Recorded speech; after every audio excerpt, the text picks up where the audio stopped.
Fantasy Philosophers is brought to you by fantasy-info.com. Santonio Holmes had a good season for himself in his final year with the Pittsburgh Steelers as he netted over 1,000 yards, but he only had 5 touchdowns. I think that was really hurt by the emergence of Mike Wallace becoming a deep threat down the field.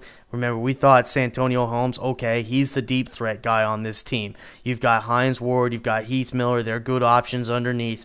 But Santonio, obviously, he's got that speed. Used to be in the punt return, kick punt type guy. So he's definitely has that. We've seen the explosiveness with him earlier in his career.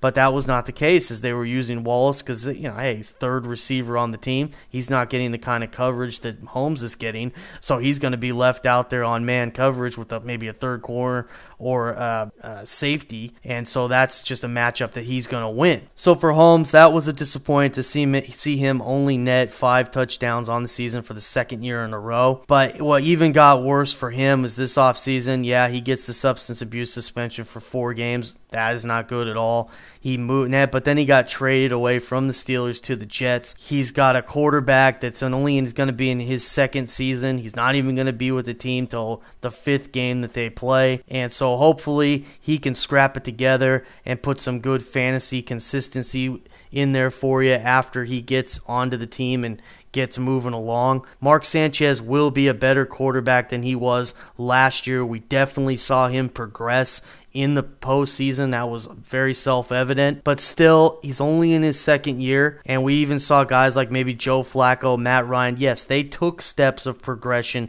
in their second seasons, but really, they weren't, fantasy relevant, strong fantasy relevant, I should say, options for your team, and I don't think Mark Sanchez is, and it's hard for me to say that he can make Braylon Edwards and Santonio Holmes weekly fantasy relevant wide receivers right now with this offense, given that they have the 5th hardest schedule to pass against. And you look at their division. They got the Patriots 2 games. They got the Bills 2 games. And don't sleep on the Bills. They had a lot of turnovers in that secondary. They ripped Mark Sanchez to shreds the first time they faced him last year. And they were the number 2 defense against the pass last year. And that was without Dante Whitner for most of the season. With that secondary, it is legit. They'll probably keep it on the ground in a lot of those games. And that will limit their success rate.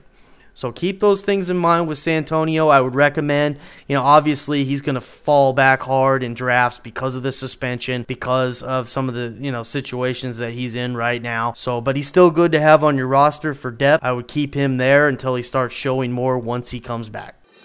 For more fantasy football information, go to fantasy-info.com and sign up for our free e-newsletter. Good luck in your 2010 Fantasy Football League. As an added bonus, the Fantasy Info guys will include their 5 secret tips for success in fantasy